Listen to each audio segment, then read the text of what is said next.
Alright, hey everybody, I'm back working on the Mustang today.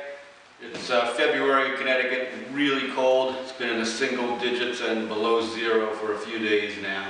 So it's pretty cold out here in the garage, but I have my heater, propane heater out here. I just can't run it when I do a video because it's really loud.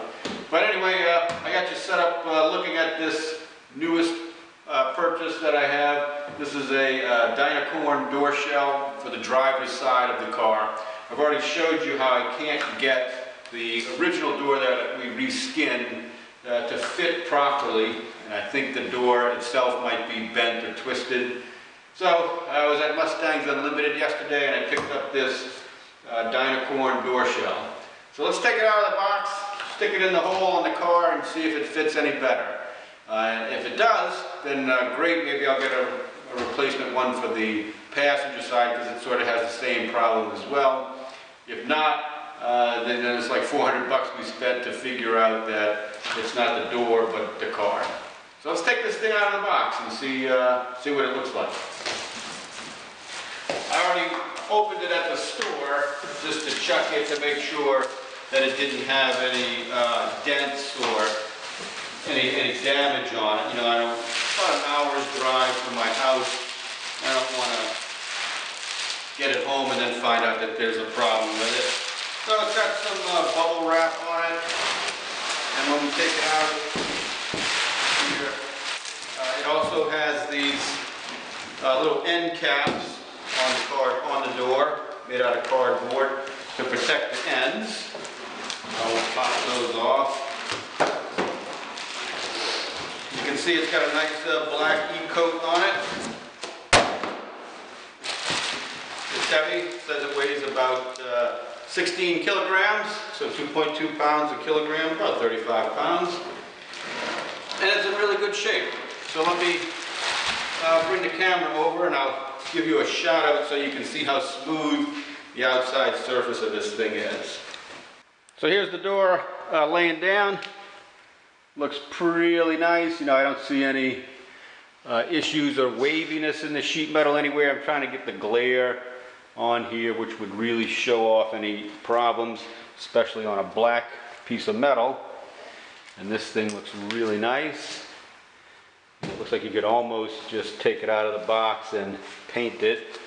Now we'll do a check on it and make sure that it's all nice and smooth. But I'm, just looking at the outside door skin, I'm really happy with it. All right, so here we have the interior side of the door. And again, it looks really nice. You know, I'll try and show you up close. But the inside of the door has like a grain or a little pattern that's pressed into the sheet metal.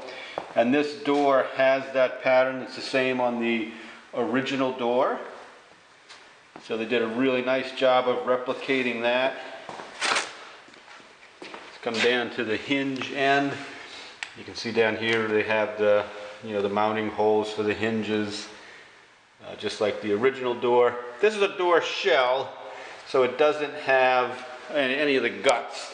So you need to have your window regulator, your door latch mechanism, vent window tracks, everything.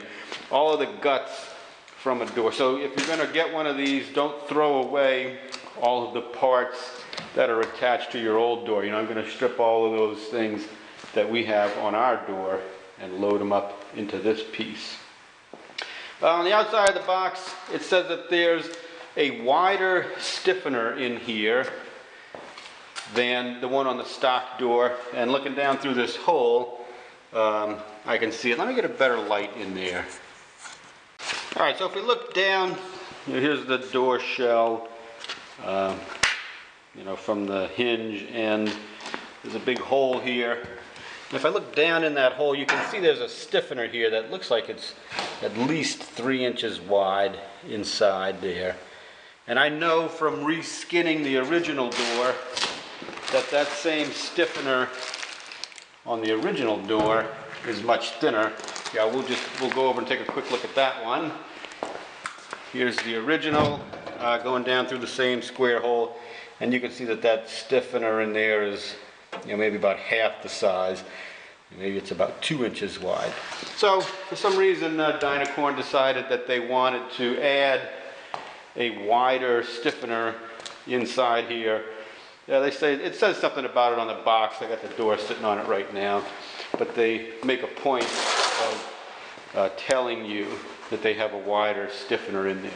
If you look down here on the bottom, you know, it has like that little track that the rubber seal, the weather strip goes into, just like the original door. It sort of has like the waves cut on it. So they did a really nice job of replicating the stock door. So let's throw it in the hole, you know, this is the real point, and see if it fits. And you know, of course, this won't be a testament to Dynacorn. It'll be a testament as to whether or not my old door was bent or the opening on the car is bent. Alright, so here it is, a couple hours later. I got the door sort of mocked up into position. You know, the hinges aren't fully tightened, but they're tight enough that I can open it and close it if I want. Whoops, I just bumped the fender. The bottom line here is this door fits better than the other door. I can get the top corner and the bottom corner to go where I want them to at the same time, and it looks a lot better. Is it going to be 100%, concourse perfect? Probably not, but it fits much nicer than the other one. So I think there are just some issues with that other door shell. So I'm going to use this one. I'm glad I got it. It fits nicer to the fender as well at the top. I always noticed that at this top body line, and then way up here at the top edge of the door, there was some really big gaps between the fender and the door. Everything matches up much nicer now. It's a little off right now. The fender is just kind of on loose. I'm going to have to do some tweaking on the fender to actually get it to sit where I need it to sit. Because that's a replacement aftermarket fender. It's not a Dynacorn. It looks nice, but it just needs a little bit of help to get it in the right place. But the final verdict with the door is it's pretty good. You know, I still got some minor adjustments to make on it, but it looks like it's going to go where I want it to fit. So I'm happy with it. So I'll spend some more time, get that straightened out, and move on to getting the fender in position so that I got this whole side of the car done, and then that will allow me to move on to the next step in working on the car. So thanks for watching. Keep coming back, and we'll be working on the Mustang.